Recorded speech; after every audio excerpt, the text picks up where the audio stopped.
வணக்கம் நண்பர்களே. TNPSC group 2 2A எக்ஸாமில் கேட்டிருந்த கொஷின்ஸை நம்ம பார்த்துட்ருக்கோம். 22வது கேள்வி.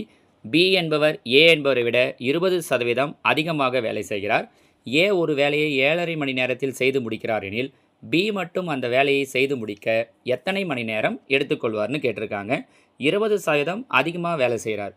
அதிகமாக அப்படின்னா 100 கூட ப்ளஸ் பண்ணணும்.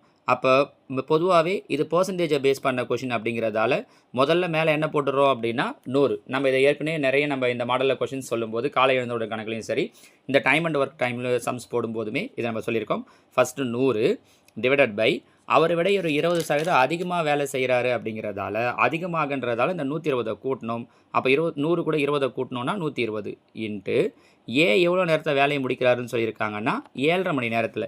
7.5 மணி நேரம் அப்படிங்கிறது கலப்பு பின்னத்தை நம்ம தகவனமாக மாற்றிக்கலாம். 7 14 14 1 15/2. அப்போ இன்ட்டு 15/2 கேன்சல் பண்ண முடியுமான்னு பார்க்குறேன். 0 0 கேன்சல் ஆகிடும். 1 2 I 2 10 இங்கே அடித்தோம் அப்படின்னா 3ஆம் வாய்ப்பாட்டில் அடிக்கலாம் பாருங்கள். 4 3 12 I 3 15.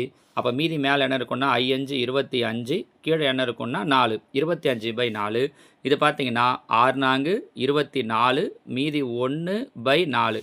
எவ்வளோ நேரம் ஆகும் அப்படின்னா, அதாவது பி அந்த வேலையை செய்து முடிக்க எவ்வளோ நேரம் எடுத்துப்பார் அப்படின்னா 6.25 மணி நேரம் எடுத்துப்பார். கரெக்டாக சொல்லணும் அப்படின்னா 6.25 மணி நேரம். ஆனால் இங்கே அவங்க அந்த ஆப்ஷன் கொடுக்கல.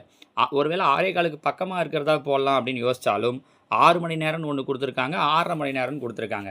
ரெண்டுமே ஏறக்குறைய 6.25லேருந்து சேம் டிஸ்டன்ஸில் இருக்கிறது தான். அப்போ அதை வச்சு நம்ம சூஸ் பண்ண முடியாது.